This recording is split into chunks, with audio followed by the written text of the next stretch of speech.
உங்கள் தலாண்ணன். மனோன்மணியம் சுந்தரனார் பல்கலைக்கழகத்தினுடைய தொலைதூர கல்வி மே 2022க்கான ஆன்லைன் தேர்வு குறித்த வரிசையாக நிறைய வீடியோக்கள் பார்த்துட்ருக்கோம். அந்த வரிசையில் இன்றைக்கி நம்ம பார்க்க போகிறது ஆன்சர் ஷீட்டு எக்ஸாம் எல்லாம் எழுதி முடிச்சாச்சு. அந்த ஆன்சர் ஷீட்டை எப்படி பிடிஎஃபாக மாற்றி யூனிவர்சிட்டிக்கு மெயில் அனுப்பணும் அப்படிங்கிறது தான் பிடிஎஃபாக பார்க்க போகிறோம். நீங்கள் ஏற்கனவே ஃபஸ்ட்டு பார்த்த மாதிரி உங்களோட மொபைல் வந்து டேப் ஸ்கேனர் அப்படின்னு சொல்லி இருக்கும். அந்த ஸ்கேனர் ரொம்ப ஈஸியாக இருக்கும். அப்படி இல்லைன்னா வெரி ஈஸி ஸ்கேனர்னு ஒன்று இருக்கும், அது வச்சுக்கோங்க. இந்த ரெண்டு ஸ்கேனர் ரொம்ப ஈஸியாக இருக்கும். இந்த ஸ்கேனர் தான் வைக்கணும் கிடையாது, நீங்கள் எதுனாலும் வச்சுக்கலாம். கேம் ஸ்கேனர் கூட வச்சுக்கலாம். உங்களுக்கு எது ஈஸியாக இருக்கோ அந்த ஸ்கேனர் வச்சுக்கிடுங்க. ஸ்கேனர் ஓப்பன் பண்ணுங்கள். ஃபஸ்ட் நீங்கள் எக்ஸாம் எழுதிருக்கீங்க, உதாரணத்துக்கு நான் ஒரு ஃபோட்டோ எடுக்கிறேன் பாருங்கள். ஃபஸ்ட்டு அதை நல்லா சைஸாக வச்சுட்டு கிராப் வச்சுட்டு அதில் ஆட்டோ அப்படிங்கிற ஆட்டோ மோடு தான் நீங்கள் கொடுக்கணும். அப்படின்னா தான் நீங்கள் எழுதின பேப்பர் அப்படியே அச்சஸலாக இருக்கும். வேறு மோடு கொடுக்க வேண்டாம். ஒன்லி ஆட்டோ மோடு மட்டும் கொடுங்க. நம்மளோட சேனலை இது வரைக்கும் சப்ஸ்கிரைப் பண்ணாமல் இருந்தால் சப்ஸ்கிரைப் பண்ணுங்கள், லைக் பண்ணுங்கள், ஷேர் பண்ணுங்கள். தலாண்ணன் கற்பவர்களுக்கான கற்பித்த தளம் தொடர்ந்து உங்களுடைய மேலான ஆதரவை தந்துட்டுறீங்க. இப்போ பாருங்கள், நான் வந்து ஒரு 3 பக்கம் வந்து எக்ஸாம்பிளுக்கு வந்து எழுதின பேப்பர் ஒரு 3 பேப்பரை வந்து ஸ்கேன் பண்ணியிருக்கேன் பாருங்கள். ஸ்கேன் பண்ணி அதை வந்து ஆட்டோ மோடில் வந்து அதை அப்படியே ஸ்கேன் பண்ணி முடிச்சாச்சு. இதுக்கப்புறம் என்ன பண்ணணும் அப்படின்னா, இப்போ நீங்கள் உதாரணத்துக்கு 20 பக்கம் இருந்தால் 20 பக்கம், 30 பக்கம் இருந்தால் 30 பக்கத்தையும் இதேமாதிரி ஃபோட்டோ எடுக்கணும். எடுத்துகிட்டு அந்த ஃபைலுக்கு வந்து ஒரு நேம் வைங்க. அந்த ஃபைலோட நேம் என்னவாக இருக்கணும் அப்படின்னா, உங்களுடைய ஃபஸ்ட்டு உங்களுடைய ரிஜிஸ்டர் நம்பர் A19 இல்லை A21 இல்லை C20 ஆரம்பிக்கக்கூடிய உங்களுடைய பதிவு எண், அந்த பதிவு எண்ணை எழுதிக்கிடுங்க. அதுக்கப்புறம் ஒரு ஸ்பேஸ் விட்டு நீங்கள் வந்து உங்களுடைய இப்போ எழுதியிருக்க அந்த எக்ஸாமுடைய சப்ஜெக்ட் கோடு என்னவோ அந்த கோடை நோட் பண்ணுங்க. இது ரொம்ப மெயின். ஃபஸ்ட்டு ரிஜிஸ்டர் நம்பரு, அப்புறம் வந்து சப்ஜெக்ட் கோடு, இந்த ரெண்டையும் நீங்கள் ஆட் பண்ணிட்டு அந்த ஃபைல் நேமாக கொடுத்துட்டு அதை வந்து அப்படியே அதுக்கு மேலே போனீங்கன்னா ஒரு 3 டாட் இருக்கும். அதில் கிளிக் பண்ணிங்கன்னா கன்வெர்ட் டு பிடிஎஃப் அப்படின்னு கொடுத்துருக்கோம். அதில் நீங்கள் அதை ஓகே கொடுத்த உடனே பிடிஎஃபாக இப்போ பாருந்தீங்களா, இந்த மாதிரி பிடிஎஃப் ஃபைலாக வந்துடும்.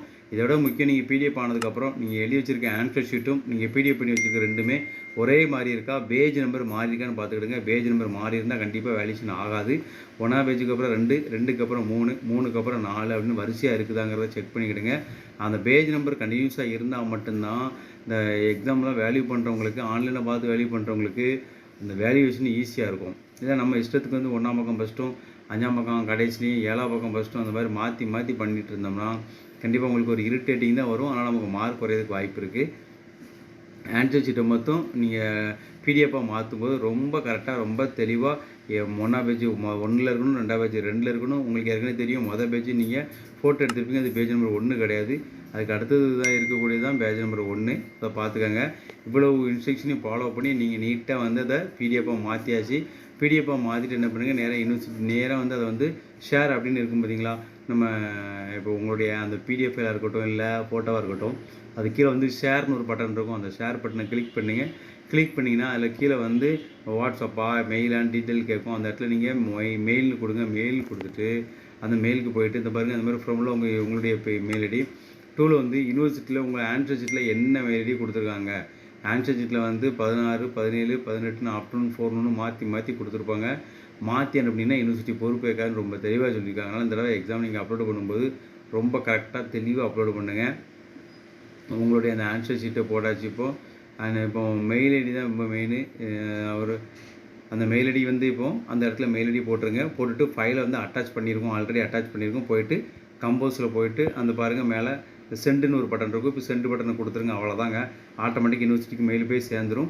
ஒரு தடவைக்கு 2 தடவை யூனிவர்சிட்டியோட மெயில் ஐடிக்கு வந்து இந்த மெயில் போயிருக்கா அப்படின்னு ஒரு தடவைக்கு 2 தடவை செக் பண்ணிக்கிடுங்க. அதே மாதிரி சென்ட் மெயில் வந்து தெளிவாக இருக்குன்னு பாருங்கள். ஒரு அனுப்பினவங்களுக்கே திரும்ப மெயில் அனுப்பாதீங்க. இதுக்கப்புறம் அடுத்த வீடியோவில் வந்து ஆன்சர் ஷீட்டை மெயில் அனுப்பி வச்சுறதுக்கு கொரியர் எப்படி அனுப்புங்கிறத அடுத்த வீடியோவில் பார்ப்போம். மீண்டும்